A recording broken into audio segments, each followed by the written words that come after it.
साथियों नमस्कार। आप देख रहे हैं टिप्स सिविल सर्विसेज और मैं हूं श्रीकांत त्रिपाठी। आज 2 अक्टूबर है। आज गांधी जयंती भी है और लाल बहादुर शास्त्री जयंती भी है।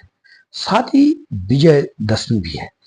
आज के कोई 100 साल पूर्व 27 सितंबर 1925 को विजयदशमी का ही दिन था और हमारे देश में सांस्कृतिक राष्ट्रवाद के लिए, राष्ट्रवाद के उत्थान के लिए व्यक्ति, परिवार, समाज और राष्ट्र के चरित्र निर्माण के लिए एक संस्था का उदय हो रहा था।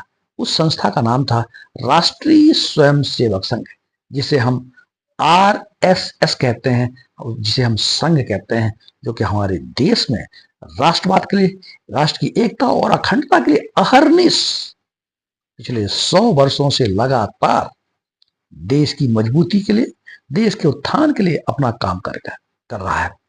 आज हम चर्चा करेंगे कि राष्ट्रीय स्वयंसेवक की स्थापना कब हुई, इनकी स्थापना करने वाले कौन थे, इसके सदस्य कौन हो सकते हैं, संघ की राष्ट्र उत्थान में क्या भूमिका रही है, इसकी फंडिंग कैसी होती है, शाखा क्या होती है और इनका जो पद सोपान है, जो हायरार्की है, जो इसकी संगठनात्मक संरचना है, उसकी हम चर्चा करेंगे और कब कब किन किन परिस्थितियों से RSS को गुजरना पड़ा, प्रतिबंधों का सामना करना पड़ा और साथ ही हमारे देश को बड़े ही शानदार राजनीतिक नेतृत्व भी प्रदान दिया है। आज हम उसकी चर्चा करेंगे। तो हमने चर्चा किया कि आज से कोई 100 वर्ष पूर्व 27 सितंबर 1925 को राष्ट्रीय स्वयंसेवक संघ की स्थापना की गई, जिसका मुख्यालय नागपुर में है और इसकी स्थापना करने वाले एक चिकित्सक थे, डॉक्टर थे। उनका नाम था डॉक्टर केशव बलिराम हेडगेवार। डॉक्टर हेडगेवार हम सब जानते हैं। और आप 1925 से 1940 तक राष्ट्रीय स्वयंसेवक संघ अर्थात RSS के मुख्य रहे और जिन्हें RSS में इस संरचना में सरसंघ चालक कहा जाता है। ये पहले सरसंघ चालक थे डॉक्टर केशव बलिराम हेडगेवार। इसके बाद नंबर दूसरे जो सरसंघ चालक हुए माधव सदाशिव गोलवरकर, जो कि हम सबके बीच में गुरु जी के नाम से जाने जाते हैं। 1940 से 1973 तक आप रहे।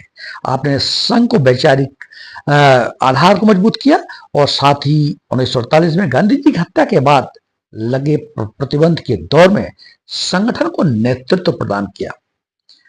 तीसरे जो सरसंघ चालक थे वो थे माधव दत्तात्रेय देवरस, जिन्हें बाला साहब देवरस भी कहा जाता है। 1973 से 1994 तक सामाजिक समरसता और दलित उत्थान पर आपका जोर रहा। 1975 से 1977 आपातकाल के दौरान आपने RSS में भारत में लोकतंत्र को बचाने में आपने बड़ी महती भूमिका निभाई। बाला साहब देवरस जी ने। राजेंद्र सिंह रज्जू भैया बहुत ही पढ़े लिखे प्रोफेसर थे, भौतिकी के रज्जू भैया, जिन्होंने RSS को वैज्ञानिक पृष्ठभूमि प्रदान किया 1994 से 2000 तक। इसके बाद के सुदर्शन जी आते हैं और के सुदर्शन जी ने RSS में तकनीकी को महत्व दिया और स्वदेशी अर्थव्यवस्था पर जोर दिया। 2009 तक आपने RSS का नेतृत्व किया। 2009 के बाद आज तक, अभी तक श्री मोहन भागवत जी RSS के सरसंघ चालक हैं। ये सबसे बड़ा पद होता है सरसंघ चालक का और ये इसका कोई निश्चित टेन्योर नहीं होता है, आजीवन हो सकता है। इसके बाद जो नीचे के अन्य पद होते हैं वो सर कार्यवाहक कहलाते हैं और इनका टेन्योर 3 साल के लिए होता है और इनका चयन भी होता है। और इसके बाद प्रचारक, प्रांतीय अध्यक्ष, विभागाध्यक्ष, नगर कार्यवाह और बड़ा ही व्यवस्थित, सुव्यवस्थित संगठन है। सबसे जो नीचे की संगठन संरचना में शाखा में देश का कोई भी व्यक्ति भाग ले सकता है। आमतौर पर सुबह शाखाएं लगती है और जो भी व्यक्ति इसमें भाग लेता है, इसके लिए किसी पंजीयन की जरूरत नहीं है, किसी नामांकन की जरूरत नहीं है, किसी फॉर्म भरने की जरूरत नहीं है। संघ की लगने वाली शाखाओं में हम भाग लेकर के हम राष्ट्रीय स्वयं सेवक बन सकते हैं। इसकी फंडिंग के लिए समाज के लोग सहायता प्रदान करते हैं और साथ ही साल में एक बार भगवा ध्वज के नीचे गुरु दक्षिणा का कार्यक्रम होता है।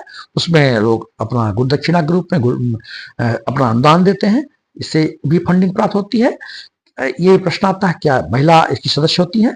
1936 में राष्ट्रीय सेविका समिति बनाई गई और आरएसएस की तरह इस संगठन जो महिलाओं को भी नेतृत्व प्रदान करने के लिए, उनमें भी राष्ट्रवाद की भावना करने के लिए लक्ष्मीबाई केलकर ने राष्ट्रीय सेविका समिति का गठन किया, जो कि आरएसएस की तरह ही भूमिका निभाता है।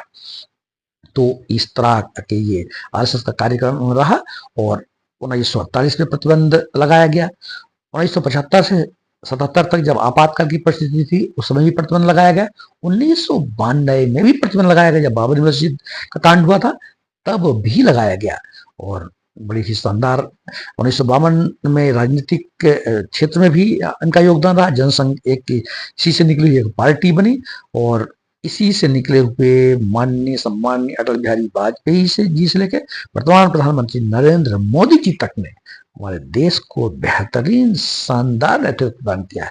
और यह आरएसएस समाज के हर वर्ग के उत्थान के लिए, प्राकृतिक आपदाओं में देश की रक्षा करने के लिए, लोगों को सहायता और सहयोग प्रदान करने के लिए अहर्निश लगातार अपना योगदान राष्ट्र निर्माण में रहा। इस राष्ट्र निर्माण में आपके द्वारा किए जा रहे कार्यक्रम को आज विजयदशमी के दिन हम सब राष्ट्रीय स्वयंसेवकों को हार्दिक शुभकामनाएं और बधाई देते हैं। जय हिंद, जय भारत।